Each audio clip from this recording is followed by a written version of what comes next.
Bachelor পয়েন্টের সাথে আপনার জার্নিটা অনেক লম্বা, অনেক অনেক লম্বা। সো এই পুরো লম্বা জার্নির মধ্যে আপনি কোন পার্টটাকে সবচেয়ে বেশি ভ্যালু করেন, কোন পার্টটাকে সবচেয়ে বেশি আসলে নিজের মনের কাছে মনে হয়?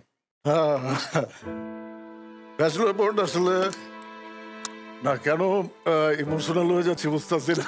Anyway, মানে এইটা হচ্ছে কি আপনার মনে করেন যে ধরেন প্রচুর কাজ করছি তো নানান ভাবে নানান সময়, কিন্তু এইটা করতে গিয়ে যে এনজয় করি আর কি, ধরেন যে ডোপামিন রিলিজ হয় বুঝছেন, এইটা আর কোথাও করতে গিয়ে হয় না বুঝছেন।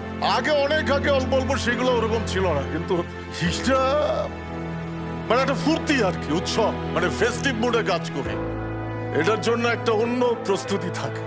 হ্যাঁ, এবং এইটা ধরেন একটা সিন যখন তরতাজা ভাবে হয়ে ওঠে না, একটা সিন সারাদিনে হইলেই মনে করেন ওই দিন রাত সমানে চলতে থাকে, এবং সংলাপ মনে করেন খালি সাবজেক্ট, আমি খালি সাবজেক্ট আর ইয়া দিয়া দিব, কি কয় যে কয়েকটা কিউ এবং ক্যারেক্টার দিয়ে দিব, ওই সিন মনে পড়ে যাইব এবং ওই সিন আমরা করতে শুরু করে দেবো আর কি। এরকম অ্যাটাচমেন্ট আর কি ব্যাচেলর পয়েন্টের সাথে।